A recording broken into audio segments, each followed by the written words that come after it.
అట్లాగే మీ ద్వారా రాష్ట్ర ప్రజలకి తెలుగు ప్రజలందరూ కూడా సంవత్సరం సంక్రాంతి దాంతో పాటు ఇక్కడ గత కొన్ని నెలలుగా మీరు కూడా అందులో భాగస్వాములై కార్యక్రమాలు విజయవంతం చేయడం కోసం మీరు సహకరిస్తూ ఉన్నారు. మీ అందరూ కూడా ఇది కేవలం ఒక జాతరగానే కాకుండా తెలంగాణ గుండె చప్పుడులాగా తెలంగాణ ప్రజల ఆత్మగౌరవ ప్రతీకలాగా దీన్ని దేశానికి ప్రపంచానికి కూడా చాటి చెప్పాలనేటువంటి ఆలోచనతోనే ఈనాటి ఈ ప్రభుత్వం దీనిపైన పెద్ద ఎత్తున ఆలోచన చేసి శాశ్వతమైనటువంటి నిర్మాణాలతో భక్తులకు వచ్చేటువంటి లక్షలాది మంది భక్తులకు ఎటువంటి ఇబ్బంది లేకుండా చేసే కార్యక్రమాలు తీసుకొని ముందుకు పెడతా ఉన్నాం.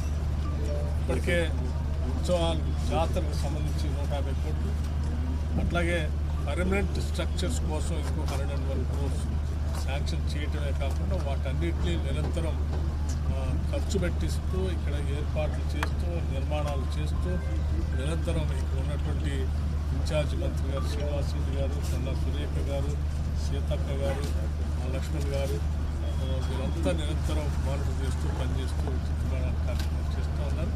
వారన్నీ చేసేటువంటి కార్యక్రమాలన్నీ కూడా ఇంకా ఎక్కడైనా ఏమైనా ఇబ్బందులు ఉన్నాయా, చేయాల్సిన ఏమైనా అవసరం ఉందా, కావాల్సిన నిధులు అటువంటి వ్యవహారాలు నిధులన్నీ సక్రమంగా ఖర్చు జరుగుతుందా లేదా, చేయాల్సిన పనులు వాటన్నిటిని కూడా అధికారులతో సహా ఇక్కడే రివ్యూ చేసి ఇక్కడికిక్కడే నిర్ణయాలు కూడా చేయాలన్నటువంటి ఆలోచన ఈ సమావేశం ఏర్పాటు చేయడం చక్కగా జరుగుతూ ఉన్నాయి.